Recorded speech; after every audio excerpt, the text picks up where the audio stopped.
Bueno, entonces, ahora vamos a ver la definición de fuerza gravitacional y peso. ¿Sí? Dice, todos los objetos son atraídos hacia la Tierra. La fuerza de atracción que ejerce la Tierra sobre un objeto se llama fuerza gravitacional. ¿Sí? Fg, que sería esta, la fuerza gravitacional. Ponerle aquí. Ese es importante. Y esta fuerza se dirige hacia el centro de la Tierra y su magnitud se llama peso u objeto. Peso del objeto, ¿no? ¿Qué sería esta fuerza gravitacional?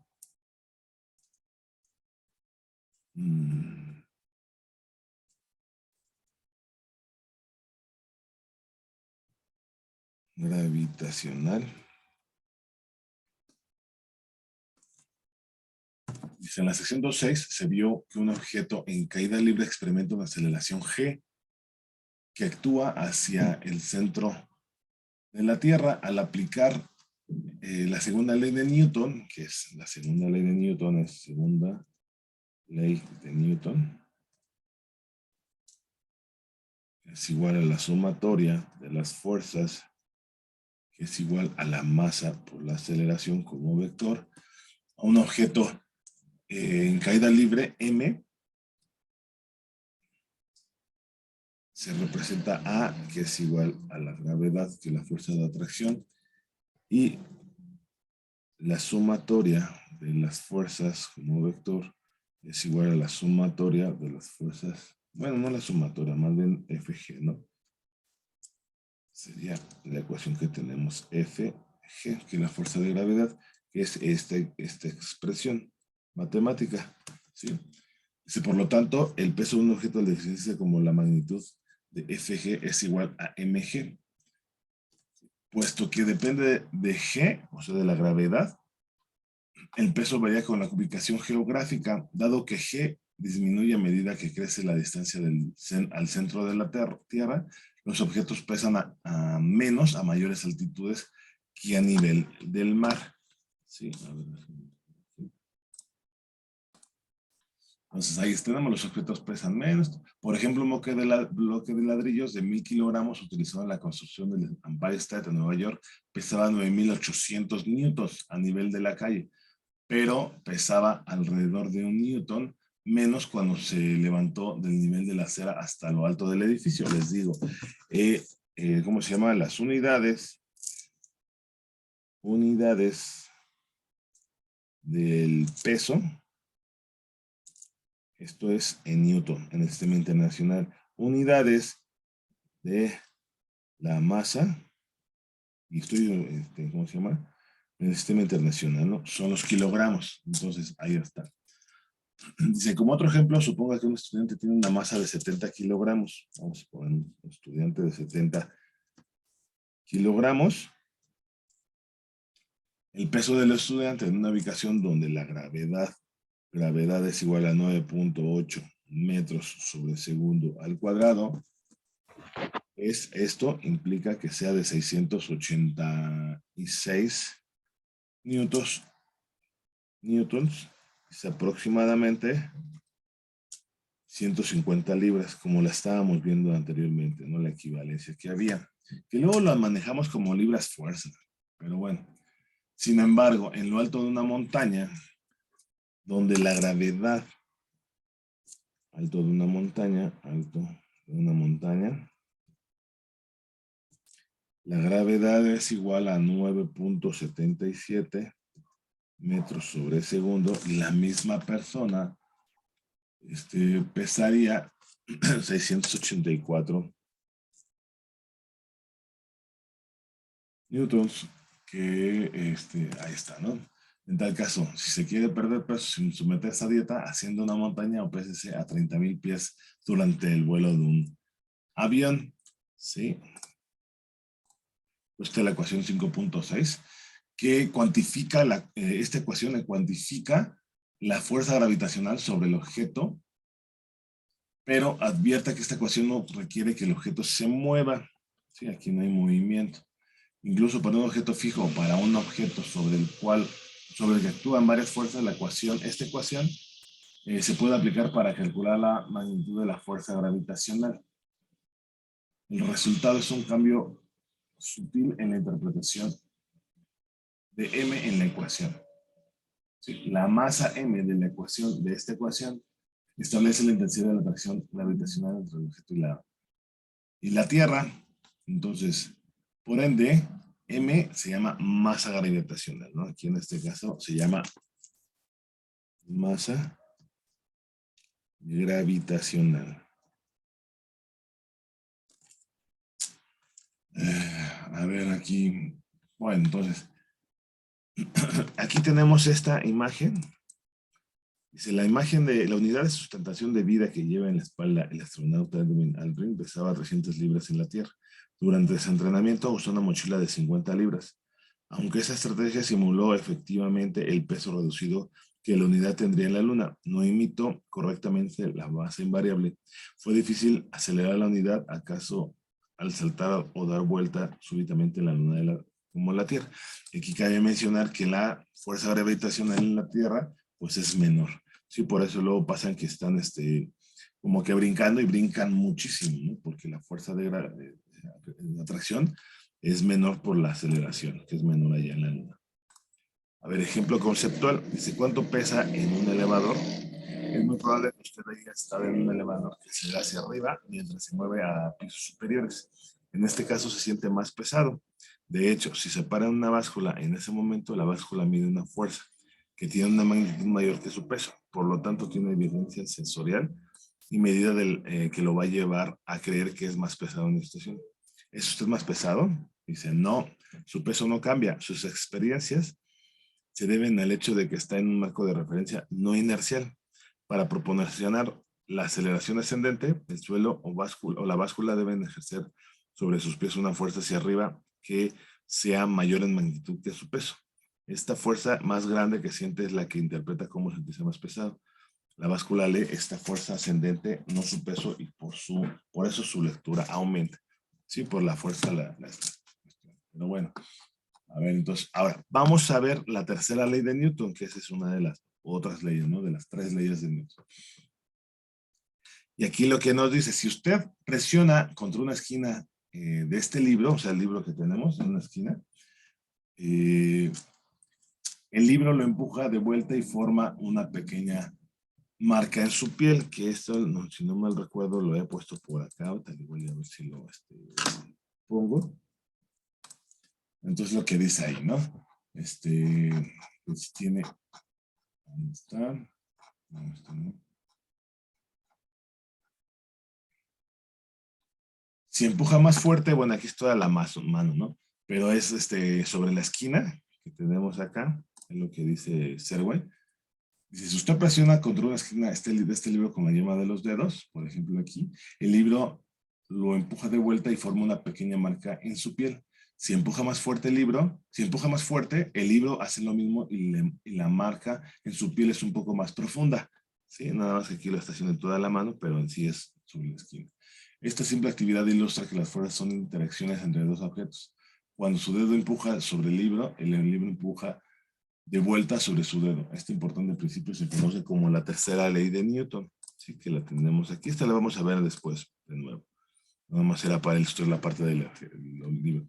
Dice, si dos objetos interactúan, la fuerza F1-2 que ejerce el objeto 1 sobre el objeto 2 es igual en magnitud y opuesta en dirección a la fuerza F2 que ejerce el objeto 2 sobre el objeto 1. Entonces son las mismas, pero en sentido opuesto. Entonces esto es importante. Lo que gana una, lo está perdiendo, bueno, por así decirlo, ¿no?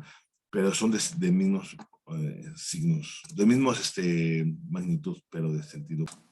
Bueno, entonces aquí también dice, cuando sea importante designar fuerzas como interacciones entre dos objetos, se usará esta notación de subíndices, donde, por ejemplo, aquí le voy a poner F A B, significa que la fuerza, esto, significa que la fuerza que ejerce,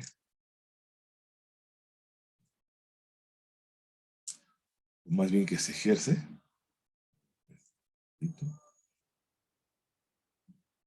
que se ejerce por A sobre B, que es la tercera ley de Newton. La fuerza que ejerce el objeto 1 sobre el objeto 2 se llama fuerza de acción. Esta fuerza de acción.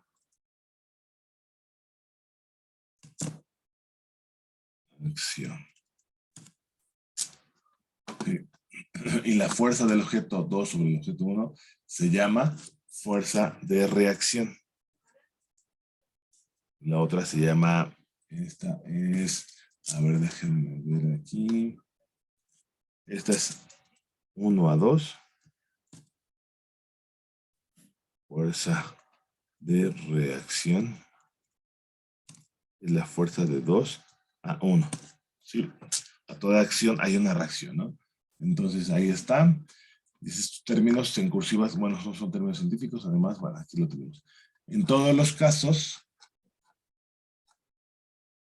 las fuerzas de acción y reacción actúan sobre sobre objetos diferentes y deben ser del mismo tipo, gravitacional, eléctrica, etcétera, ¿no? Sí.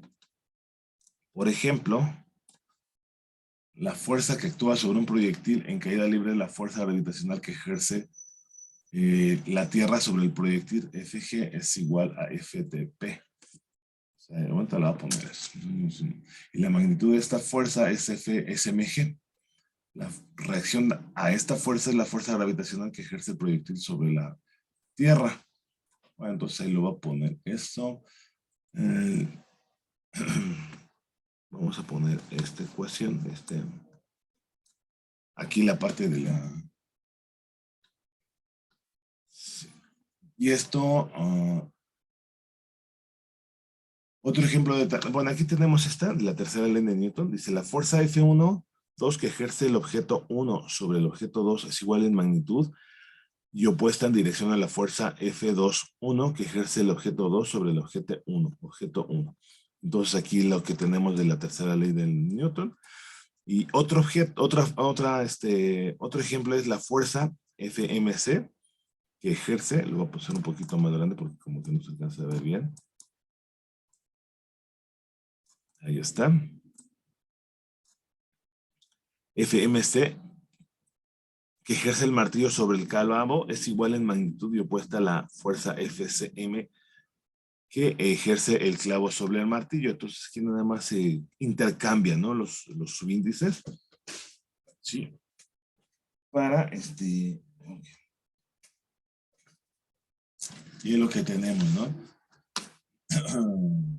Ahora, vamos a ver esto en el monitor. Es como que más interesante, creo yo.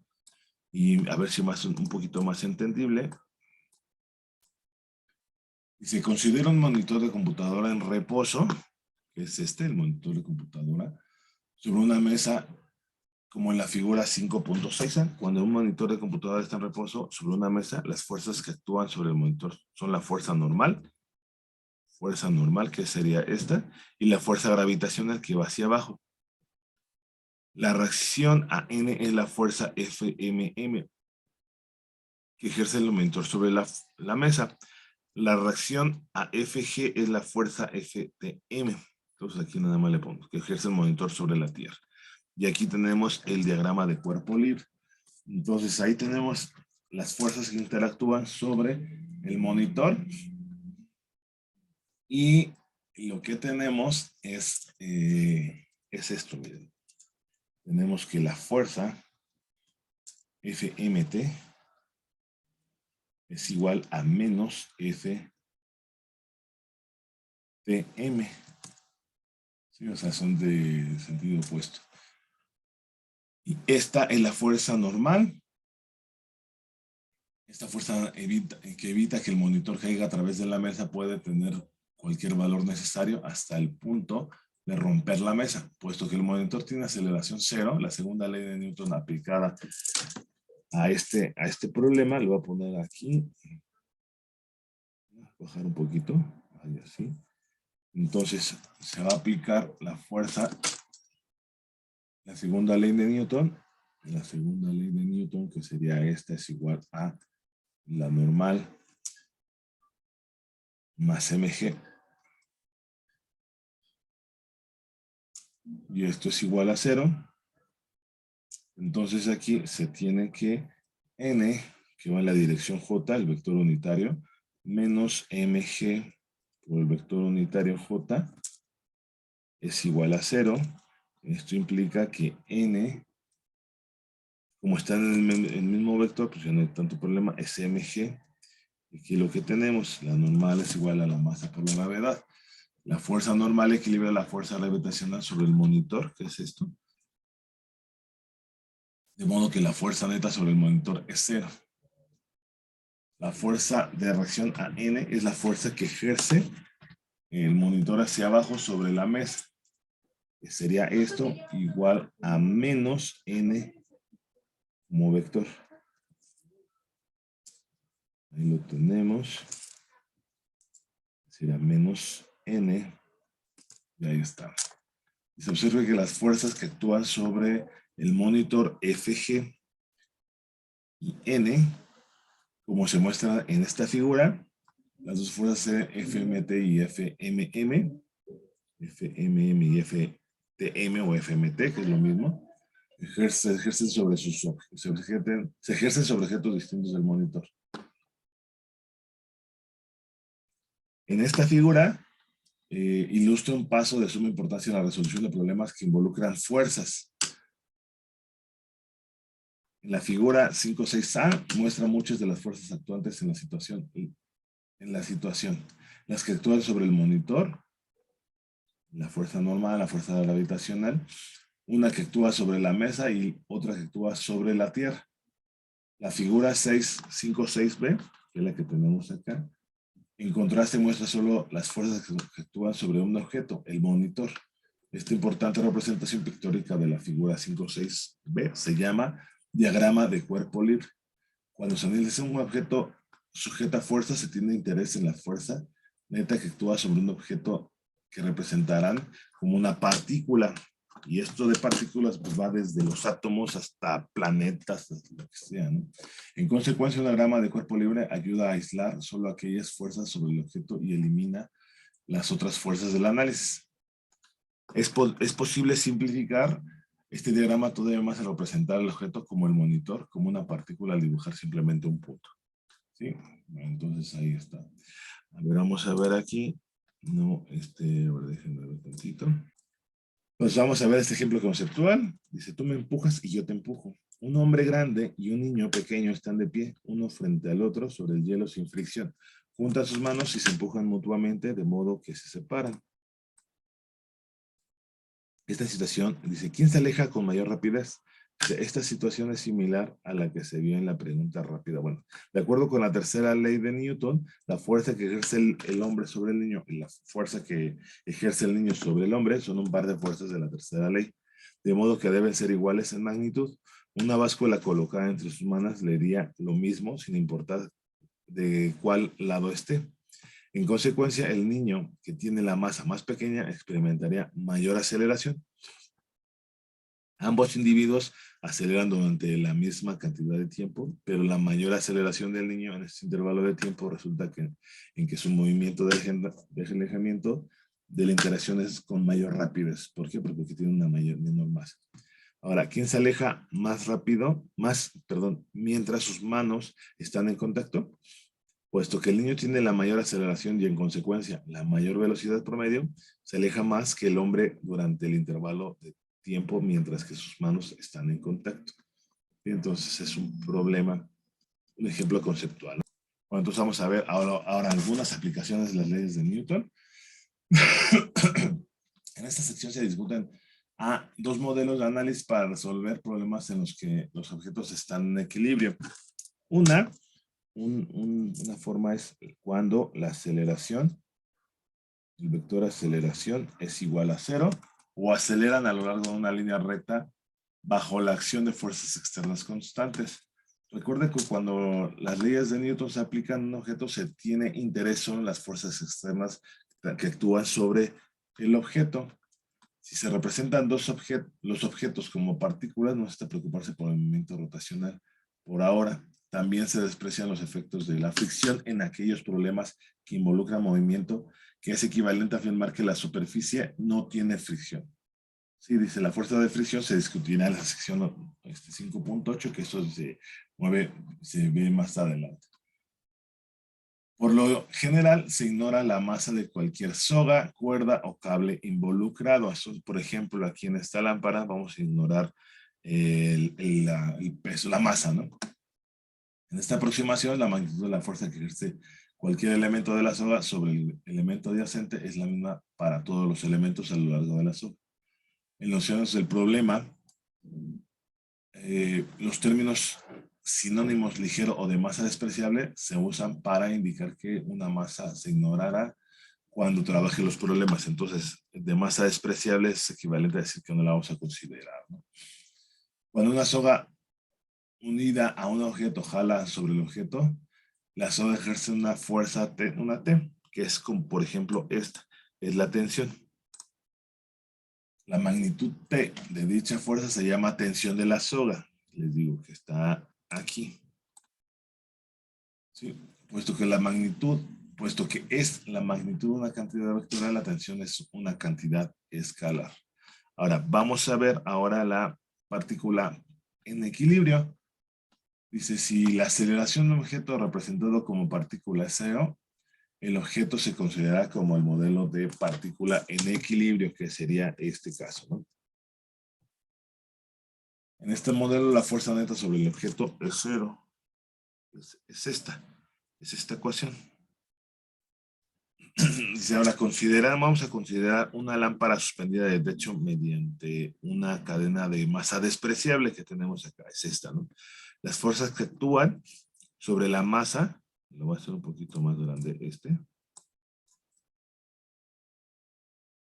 son la fuerza gravitacional, Fg, y la fuerza T, que es la tensión que ejerce en la cadena. Ahora, inciso C es esta. Las fuerzas que actúan sobre la cadena son la fuerza T', que ejerce la lámpara, y la fuerza T bi'prima, que ejerce el techo. ¿Sí? Entonces ahí lo tenemos. Y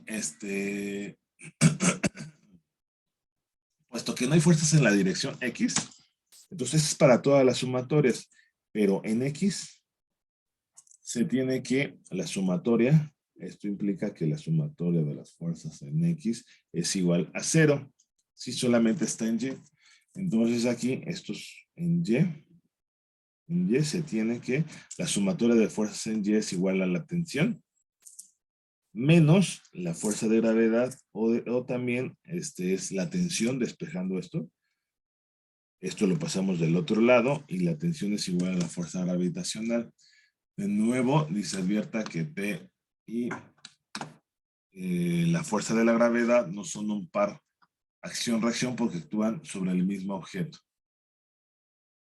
La fuerza de reacción T es T',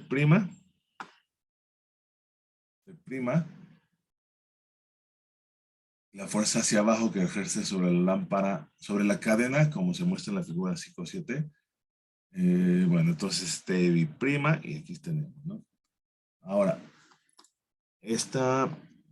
por otro lado, vamos a ver partícula bajo una fuerza neta constante, que es la que tenemos acá.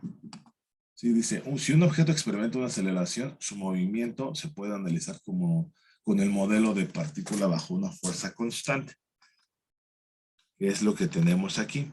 Ahora, aquí vamos a ver la situación física. Dice, una caja que se jala hacia la derecha sobre una superficie sin fricción, que es la que está moviendo este niño, o esta persona, vamos a ponerlo así, no un niño. Y en el inciso B se tiene el diagrama de cuerpo libre que representa las fuerzas externas que actúan sobre la caja. Fuerza de gravedad muy similar a la de acá. Ahora, aquí no tenemos una tensión, diferente a este caso de la lámpara. Lo que tenemos es una fuerza normal, ¿sí? Y la tensión que es debido a la fuerza de la persona que está jalando. Entonces aquí está diagrama de cuerpo libre que representa las fuerzas externas que actúan sobre la caja. Entonces, ahí lo tenemos. Ahora sí, en X, por ejemplo, este va a ser en X, tenemos esto, en Y, tenemos esto. Entonces, la sumatoria de las fuerzas en X es igual de la segunda ley de Newton. La sumatoria de las fuerzas en X es igual a la tensión, que sería esto, igual a la masa por la aceleración, porque lo está jalando esta persona con una aceleración. Entonces, aquí podemos despejar AX es igual a la tensión, que sería T es igual a M por AX, y esto lo pasamos dividiendo. Entonces, AX es igual a la tensión sobre la masa. Eso es por un lado. Ahora, en la dirección Y, no se representa aceleración porque la caja solo se mueve horizontalmente. En consecuencia, se usa el modelo de partícula en equilibrio en la dirección Y. Por eso aquí es igual a 0. ¿Sí? Entonces, aquí es la normal más, porque es una sumatoria y va a depender aquí del signo. Entonces, este va a tener un signo negativo porque va a ir en contra de la normal, menos la fuerza de gravedad es igual a 0. Entonces, aquí tenemos que la normal es igual, no, la normal menos la fuerza de gravedad es igual a 0. Lo pasamos del otro lado con signo positivo y la normal es igual a la fuerza de la gravedad. Entonces, esto, la fuerza normal tiene la misma magnitud que la fuerza gravitacional, pero actúa en la dirección opuesta. ¿Sí? Entonces dice, si T es una fuerza constante, la aceleración AX es igual a T sobre M. Por tanto, la queja también se representa como una partícula bajo la aceleración constante en la dirección X y se puede aplicar la ecuación cinemática del capítulo 2 para obtener la posición X y la velocidad X de la caja como funciones del tiempo. Entonces, al igual, a final de cuentas, lo que vamos a poder utilizar del capítulo 2, que era movimiento unidimensional, ¿por qué? Porque está moviendo en una dimensión en X, podemos utilizar las ecuaciones que habíamos visto del capítulo 2. Entonces, este es importante, ¿sí? Recordar, todo va ligado. Bueno, entonces también este es importante, ¿no? Dice, en la situación recién escrita, la magnitud de la fuerza normal, N, es igual a la magnitud de la fuerza de gravedad. Pero esto no siempre es el caso. Por ejemplo, vamos a poner aquí, dice, por ejemplo, suponga que un libro se encuentra sobre una mesa y usted empuja hacia abajo sobre el libro con una fuerza F, que es la que estamos aquí haciendo. Aquí nada más le faltaba que le pusiera ser bueno, pero bueno. Como en la figura 5.9 que tenemos aquí. Ya que el libro está en reposo y debido a que eso no acelera, tenemos que la sumatoria nada más está en Y no hay aceleración, la sumatoria de las fuerzas en Y es igual a 0. ¿Sí? Lo que da, esto implica que ya sustituyendo los valores, N menos F G menos la fuerza es igual a 0. O tenemos que N es igual a, pasando estos dos términos al lado derecho, FG más F, la fuerza. ¿Por qué? Porque se está ejerciendo la fuerza tanto del libro como la fuerza de la mano, ¿sí? Que tenemos aquí. Entonces nada más hay que tenerlo presente. Entonces, en esta situación, la fuerza normal es mayor que la fuerza gravitacional. ¿Cuánto? Pues la fuerza que se ejerce sobre la mano, ¿sí? Entonces ahí nada más lo que dice. Más adelante se presentan otros ejemplos en los que N, otros ejemplos, es distinta la fuerza. Pero yo a lo que voy aquí es que entiendan que la normal es una fuerza, ¿sí? Aquí va a ser la fuerza de gravedad más la fuerza de la mano, ¿sí? Entonces aquí tenemos la estrategia para resolución de problemas, aplicaciones de las leyes de Newton. Y se propone el procedimiento que sigue cuando se relaciona con problemas que involucran leyes de Newton, que luego la verdad cuando uno los resuelve, pues tampoco no es tan fácil así como que. Lo que sí yo lo veo como conceptualizar es la parte física, ¿no? Y esto está bien, eso sí. Dibuja un diagrama simple y nítido del sistema. El diagrama ayuda a construir la representación mental Para cada objeto en el sistema, establecer ejes coordenados convenientes. Entonces es importante esto de tener la situación física. Ahora, 2, categorizar. Si un componente de aceleración para un objeto es 0, el objeto se representa con una partícula, como una partícula en equilibrio en esta situación y la sumatoria de fuerzas es igual a 0. Si no, el objeto se representa como una partícula bajo una fuerza neta en esta dirección y la sumatoria de las fuerzas es igual a la masa por la aceleración, que era de este caso, ¿no? Aquí tenemos en X es igual a la masa por la aceleración. Sin embargo, en Y no hay ninguna aceleración, entonces es igual a 0. ¿Sí? Bueno, entonces ahí está. 3. Analizar. Aísle el objeto cuyo movimiento se analizará. Dibuje un diagrama de cuerpo libre para este objeto. Para sistemas que contengan más de un objeto, dibuje por separado diagramas de cuerpo libre para cada objeto. En el diagrama de cuerpo libre no incluye fuerzas que el objeto ejerce sobre su entorno. Encuentre las componentes de las fuerzas a lo largo de los ejes coordenados. Aplique el modelo apropiado de la etapa. Categorizar para cada dirección. Compruebe sus dimensiones para asegurarse de que todos los términos tienen unidades de fuerza.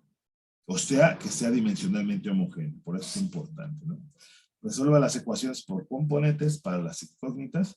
Recuerde que debe tener tantas ecuaciones independientes como incógnitas para obtener una solución completa, porque si no, podemos tener más ecuaciones que incógnitas y no se puede resolver. ¿Sí? Entonces, aquí también, en este punto, pues es importante la parte de el entendimiento vectorial. ¿Sí? Por eso el capítulo 3 del libro de Husserl, que es importante. Ahora, 4. Finalizar. Confirme que sus resultados sean consistentes con el diagrama de cuerpo libre. También compruebe las predicciones de sus soluciones para valores extremos de las variables. Al hacerlo con frecuencia puede detectar errores en sus resultados. Y aquí también esto es importante, la parte del análisis dimensional. Así que como ya se los he dicho mucho, no he recalcado. Entonces dice, vamos a ver ese ejemplo, dice un semáforo en reposo. Un semáforo que pesa 122 newtons cuelga de un cable unido a otros dos cables sostenidos en un soporte como la figura 5.10a. Los cables superiores forman ángulos de 37 y 53 grados con la horizontal. Entonces aquí están los de 37. Este es el diagrama de cuerpo libre del semáforo y diagrama de cuerpo libre del nudo donde se juntan los tres cables. Entonces aquí está nada más considerando este, por ejemplo, aquí nada más es esto. Lo voy a hacer así. Y luego este, pues ya nada más se descompone. Es como si fuera el semáforo aquí en el punto 9, ¿no? Estos cables superiores no son tan fuertes como el cable vertical y se romperán si la tensión de ellos supera los 100 newtons. El semáforo permanecerá colgado en esta situación o algunos de los cables se romperán. Esa es la pregunta, ¿no? Bueno, ¿qué es lo que tenemos? Conceptualizar. Examine el dibujo de la figura 5.10a. Suponga que los cables no se romperán y que nada se mueve. Entonces, esa es la parte 1, ¿no? El punto 1 es categorizar, o sea, la parte física. Ese es lo importante, ¿no? La parte física. Perdón, conceptualizar. Categorizar.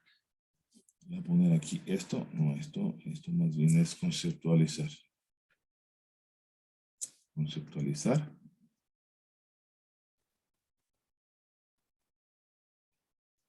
Sí. Ahora, categorizar. Si nada se mueve, ninguna parte del sistema se acelera.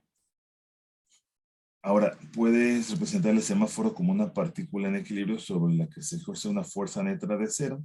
De igual modo, la fuerza neta sobre el nudo, figura 5, es que es esta, es 0, así que el semáforo también puede ser modelado como una partícula en equilibrio. Analizar.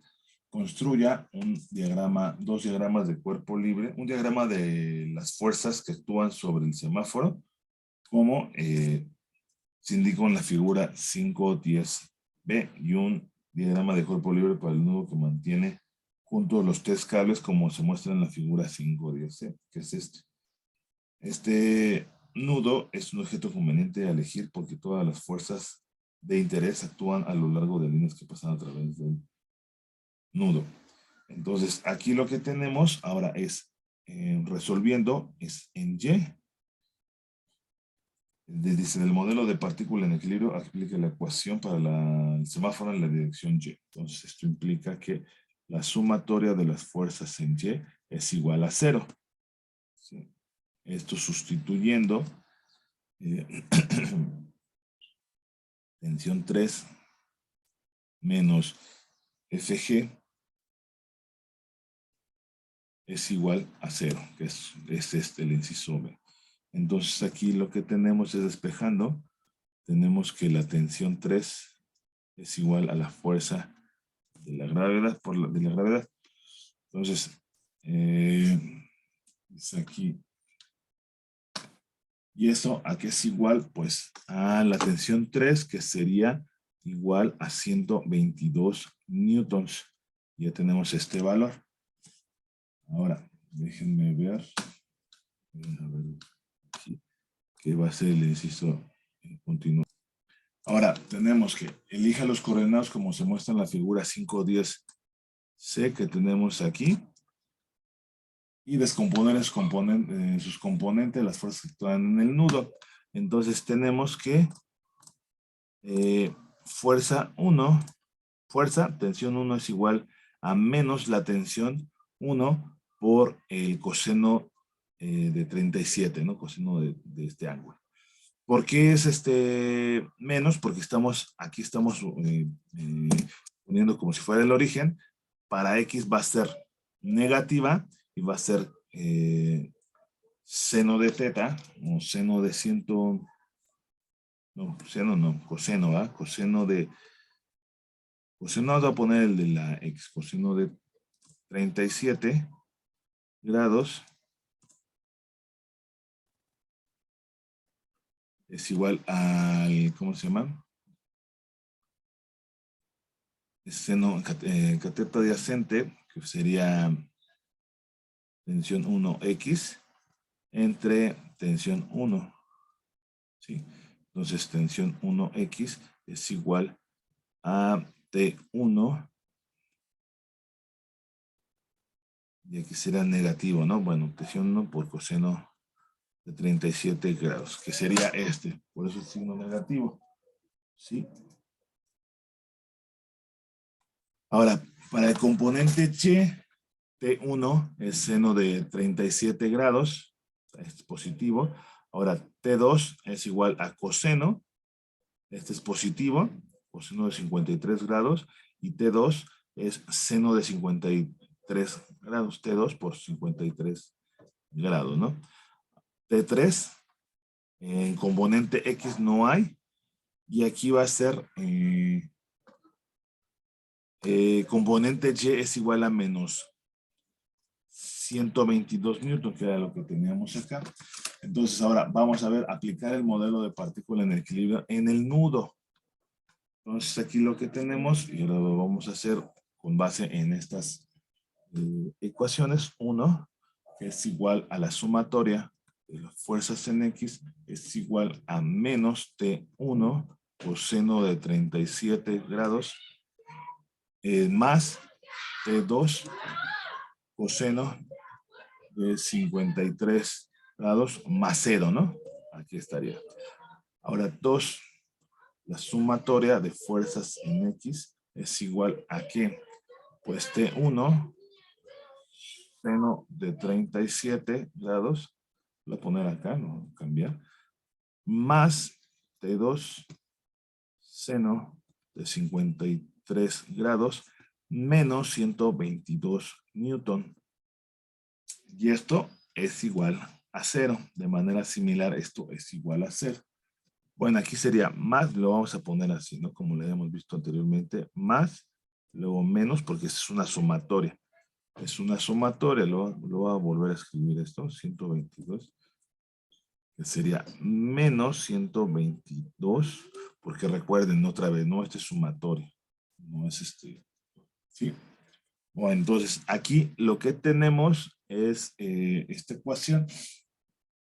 Dice la ecuación 1 muestra que las componentes horizontales T1 y T2 deben ser iguales en magnitud, y la ecuación 2 indica que la sumatoria de las componentes verticales de T1 y T2 deben equilibrar la fuerza abajo T3, que es igual a la magnitud del peso del semáforo, ¿sí? Entonces, esta nos va a dar la ecuación 3, que sería, lo voy a pasar, T1 coseno de 37 grados igual a T2 coseno de 53 grados. Entonces aquí podemos despejar ya sea T1 o T2, porque a final de cuentas es un sistema de ecuaciones con dos incógnitas, sistema de dos ecuaciones con dos incógnitas. ¿Qué es lo que nos hace falta determinar aquí? Pues T1, que está aquí, y T2. O sea, ya sea que las puedan sumar y también, no, mejor así, mejor despejamos una y la sustituimos en la otra. Entonces aquí T1 es igual a T2 coseno de 53 grados entre coseno de 37 grados. ¿Sí? A ver, eso, ¿cuánto da? Entonces, aquí se me estaba pasando que era la sumatoria de fuerzas en Y, eso es un punto importante. Y aquí, tenemos que T1 es igual a 0.75 T2, y lo que tenemos es, ahora vamos a despejar de esta ecuación, o sustituir T1, que sería 0.75 T2 por seno de 37 grados. Lo voy a pasar del otro lado. Esto es igual a menos. No, esto no, perdón, aquí todavía no lo tengo que factorizar. T2, seno de 53 grados. Esto sí lo paso, 122 newtons. Aquí puedo factorizar. Entonces T2 es igual a 0, no factorizo, no es igual. Por 0.75 seno de 37 grados más seno de 53 grados. Esto es igual a 122 newtons. Entonces aquí tenemos que T2, hasta aquí ahorita no tenemos ningún valor de T1 y T2, pero ahorita lo vamos a ver. Entonces sería 122 newtons sobre 0 por seno de 37 grados, más seno de 53 grados. ¿Y cuánto va a dar eso? T2 es igual, aquí ya tenemos todos los valores, entonces ahí está.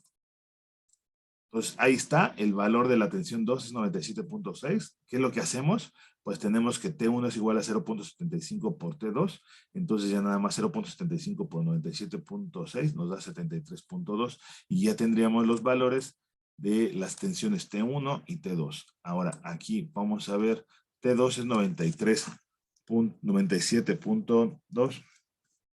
Voy a poner aquí 97.6 newtons, y esta es por 0.75, no, es 73.2 si no mal recuerdo, 73.2, que es la que tendríamos acá, que este es así, 73.2 newtons.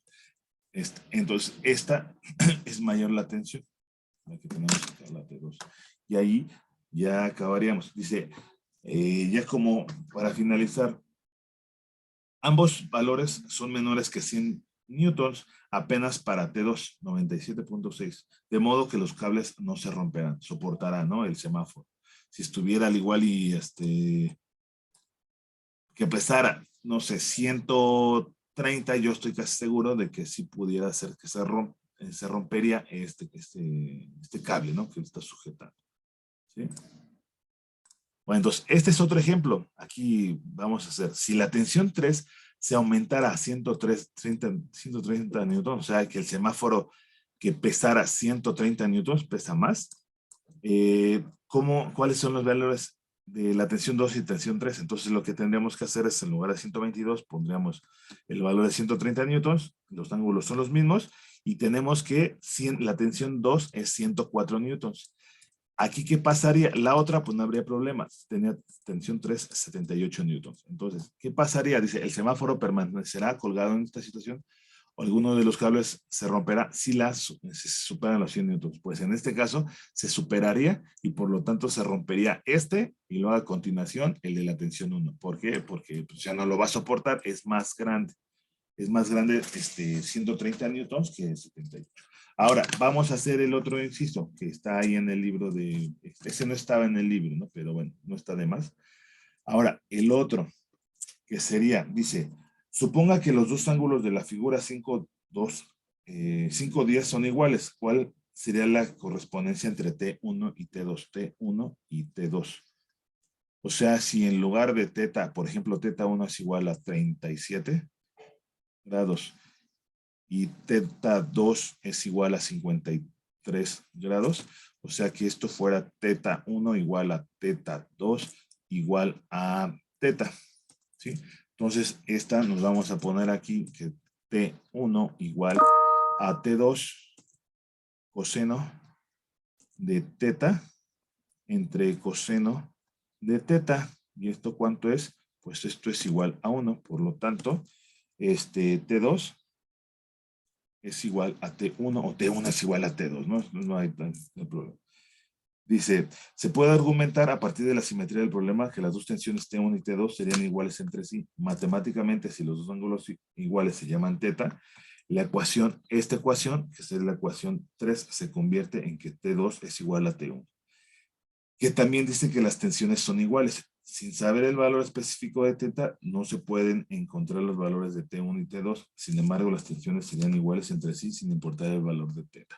Entonces aquí, pues, aunque no conociéramos los ángulos, lo que sí debemos tomar en cuenta es que T2 es igual a teta, a T1, ¿no? Siempre y cuando fueran estos ángulos. Por ejemplo, de 45 grados, pues serían los mismos y serían las mismas tensiones.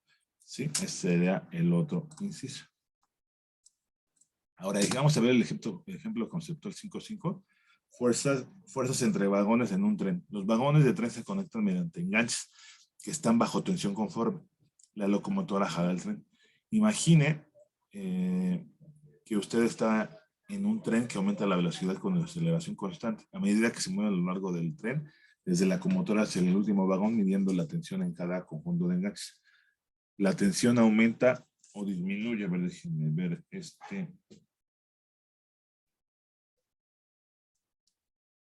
o disminuye, permanece igual. Cuando el ingeniero aplica los frenos, los enganches están bajo compresión. ¿Cómo varía esta fuerza de compresión desde la locomotora hasta el último vagón? Suponga que solo se aplican los frenos en las ruedas de la máquina. Dice, conforme el tren aumenta su rapidez, la tensión disminuye desde el frente del tren hasta la parte trasera. El enganche entre la locomotora y el primer vagón deben aplicar suficiente fuerza para acelerar el resto de vagones a medida que se mueve a lo largo del tren, ¿sí? Cada enganche acelera menos masa detrás de él. El último enganche tiene que acelerar solo el último vagón y por lo tanto está bajo menos tensión. Los que tienen mayor tensión son los primeros vagones. Luego se sienten. Bueno, por ejemplo, no, sí se siente, ¿no? Mayor tensión. Cuando se aplican los frenos, la fuerza nuevamente disminuye desde el frente a la parte trasera. El enganche que conecta a la locomotora con el primer vagón debe aplicar una gran fuerza para frenar el resto de los vagones, pero el enganche final debe aplicar una fuerza suficientemente grande para frenar solo el último vagón. ¿Sí? Entonces eso es mayor fuerza al vagón que está cerca a la locomotora. ¿Sí? Ahora vamos a ver este ejemplo. Dice el auto que escapa. Un automóvil de masa M está sobre un camino cubierto con hielo inclinado en un ángulo teta, como se muestra en la figura 5.11a. Un automóvil de masa M sobre plano inclinado sin fricción. Encuentra la aceleración del automóvil si se supone que la pista no tiene fricción. ¿Sí? Ahora, conceptualizar. Vamos a ver. Solución. Conceptualizar. Aquí entonces este es el punto 1, conceptualizar. Utilice la figura para formar ideas de la situación. A partir de la experiencia cotidiana se sabe que un automóvil sobre un plano inclinado cubierto con hielo acelerará hacia abajo por el plano. Lo mismo le sucede a un automóvil sin frenos en una colina. ¿Sí? Entonces se va el coche.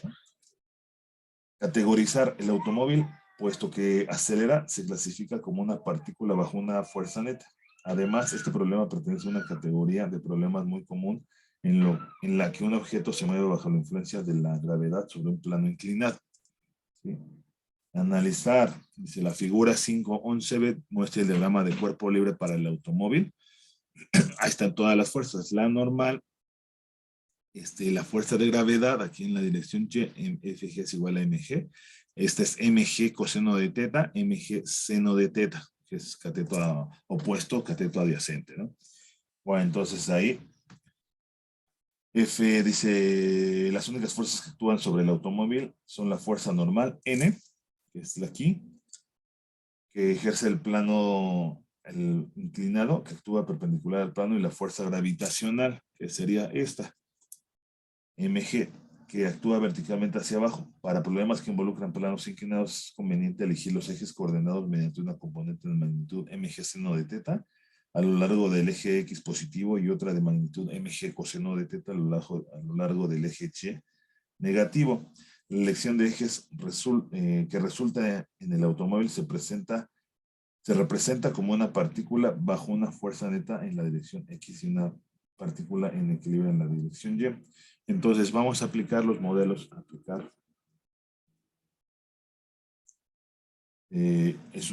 esos modelos en el auto. Entonces vamos a tener uno, que es en X, la sumatoria de las fuerzas en X es igual a mg seno de teta, es igual a ver, lo voy a poner un poquito más para acá, ahí así, MA, aquí tenemos la aceleración MAX, entonces la aceleración aquí, ¿no? Ahora 2 en Y,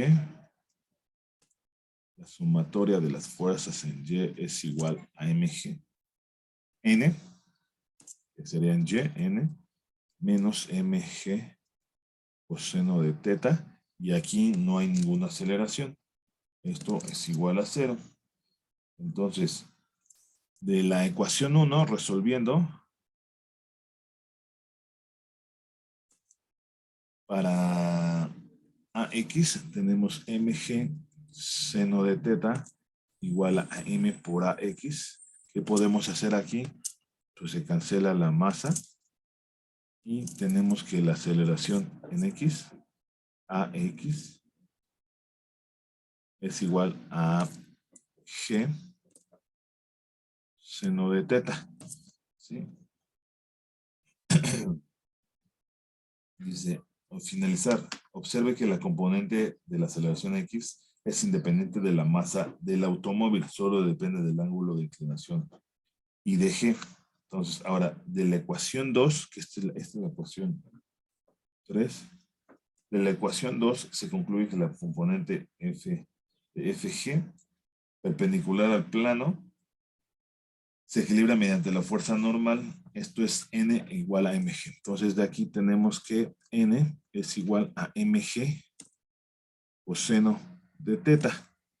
Es la que tenemos. Esta situación es otro caso en el que la fuerza normal no es igual en magnitud al peso del objeto, como se analizó en anteriormente, ¿no? Entonces aquí no es nada más, aquí va a depender también del ángulo, ¿sí? Es posible, aunque es inconveniente, resolver el problema con ejes horizontal y vertical normales. Tal vez quiera intermediar. Bueno, vamos a ver esto. A ver, déjenme ver. Bueno, entonces vamos a ver otro problema, otro inciso. Dice, considere que el automóvil se libera desde el reposo en lo alto del plano y que la distancia desde la defensa frontal del automóvil hasta el fondo del plano inclinado es de ¿cuánto tarda la defensa frontal en llegar al fondo de la colina y cuál es la rapidez del automóvil cuando llega ahí? Bueno, entonces ahí está, otra vez lo voy a dejar aquí. Dice, otra vez solución, conceptualizar.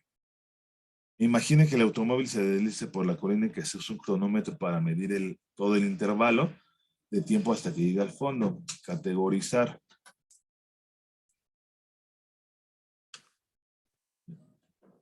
Categorizar. Esta parte del problema pertenece a cinemática más que a dinámica.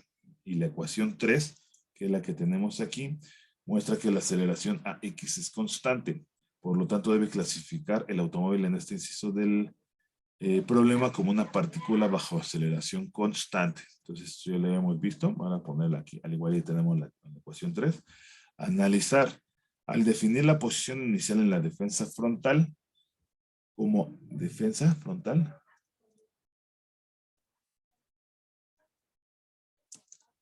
XY es igual a 0 y su posición final como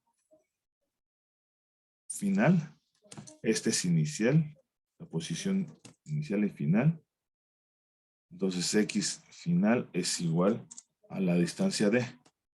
Y reconocer que BXY, la velocidad XY, es igual a 0. Entonces, aplicando la ecuación 2.16 del modelo de partícula bajo aceleración constante, que sería XF igual a XY más BXY por T más un medio de aceleración AX por T al cuadrado, resolviendo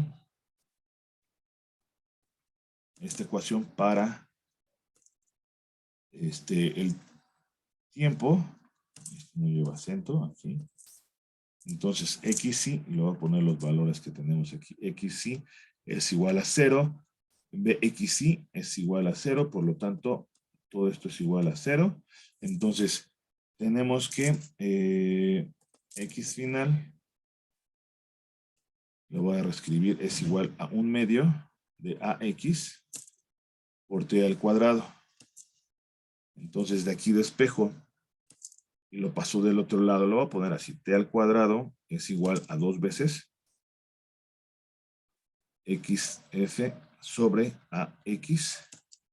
Entonces aquí T es igual a la raíz cuadrada de 2XF sobre la aceleración AX.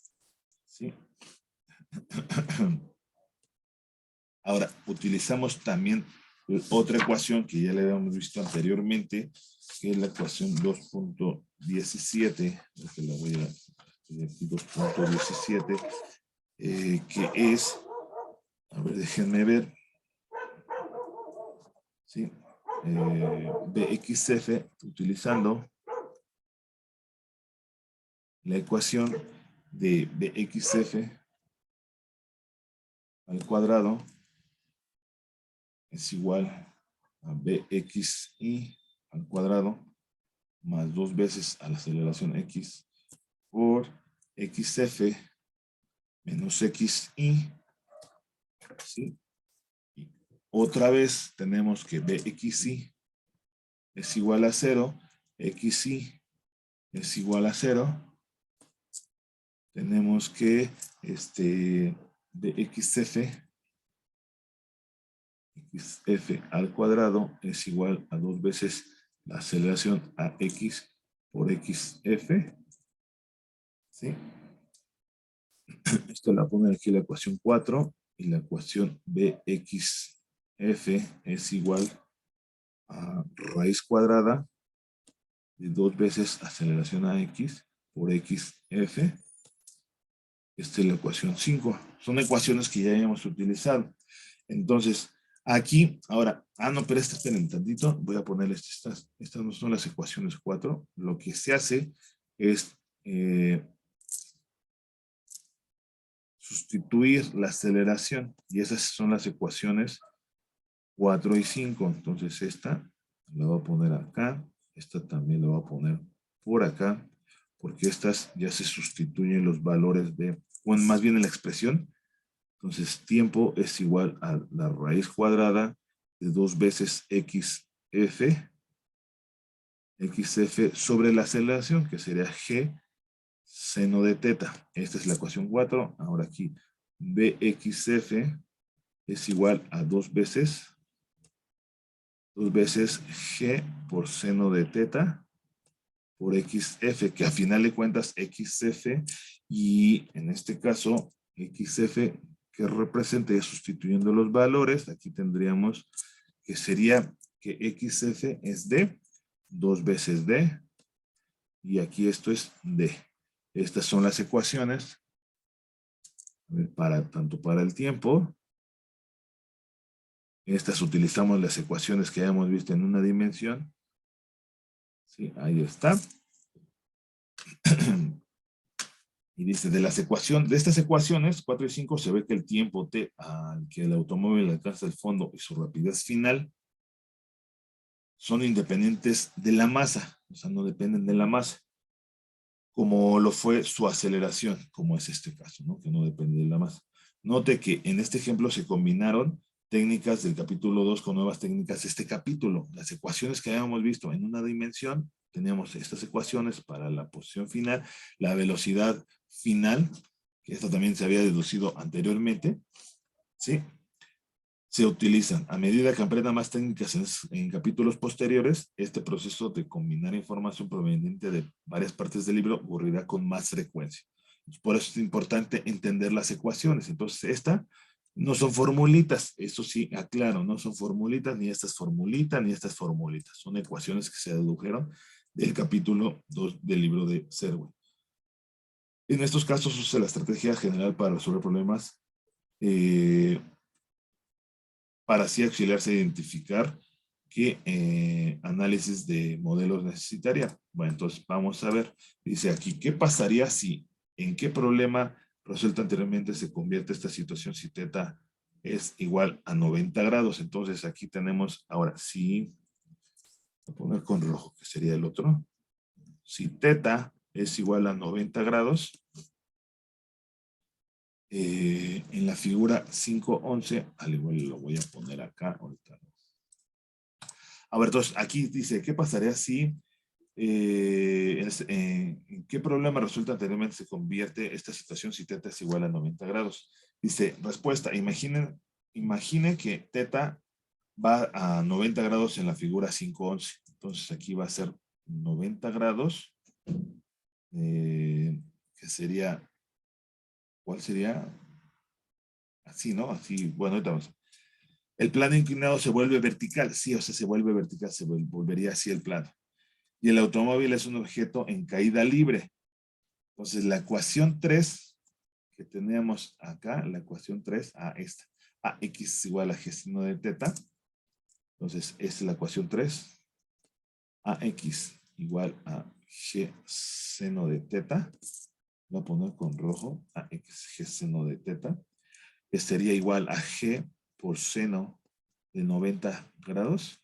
Entonces, aquí AX es igual a la gravedad.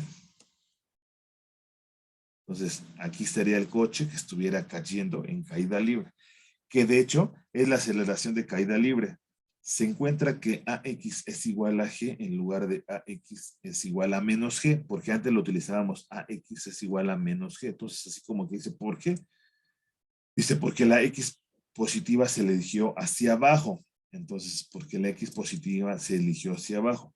Entonces, dice, note también que la condición n es igual a mg coseno de teta. Aquí lo voy a poner. Por otro lado, la otra expresión n igual a mg coseno de teta sería igual a mg coseno de 90 grados y esto sería igual a 0. Entonces, n es igual a 0. Esto es consistente con el automóvil que cae junto al plano vertical, en cuyo caso no hay fuerza de contacto entre el automóvil y el plano. Y aquí ya se quedaría este problema. ¿Vale?